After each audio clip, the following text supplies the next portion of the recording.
सावली, सारंग सर, तुम्हाला कसं कळलं मी आले ते? काय करतेस तू? श्वास घेताना मला माझी जितकी जाणीव होत नाही ना, तितकी जाणीव तुझी होते तू माझ्या सोबत असल्यावर. पुरे झालं कौतुक. मला सांगा, आता इतका कसला विचार करत होतात? हा, आता कळाला मला. माझ्यामुळे तुमची एवढी चांगली संधी गेली याचा विचार करत होतात ना तुम्ही? कसली संधी? हीच, शिवानी सारखी एवढी सुंदर बायको मिळाली असती ना तुम्हाला. सावली, बरोबर आहे तुझं, खरंच बरोबर आहे. तोच विचार करत होतो. आपले विचार किती मॅच होतात ना.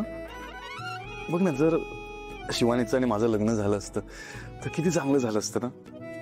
म्हणजे 2 मोठ्या कंपन्यांचा मी मालक झालो असतो.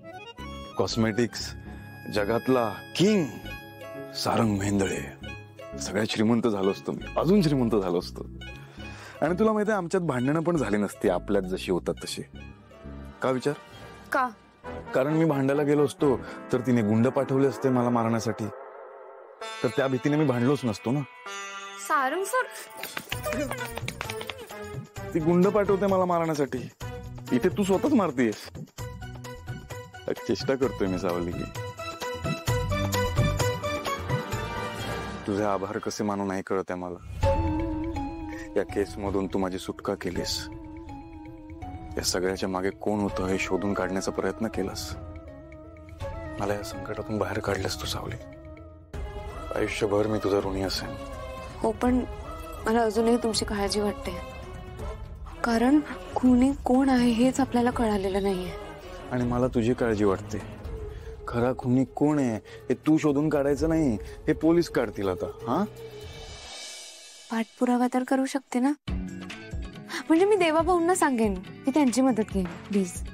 नाही ऐकणार ना तू माझं? एवढी हिंमत कशी येते तुझ्यात? असं काही नाहीये, मी असं दाखवलं नाही कधी, पण मी बऱ्याच वेळा खचून गेले. मला कळतच नव्हतं ह्यापुढे काय करावं. असं वाटत होतं सगळं संपलंय. पण माझा विठुराया नेहमी सारखा माझ्या पाठीशी उभा होता. त्याच्यामुळेच मी खंबीरपणे उभे राहू शकले.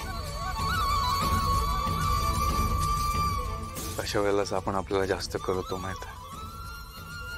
म्हणजे नेहमी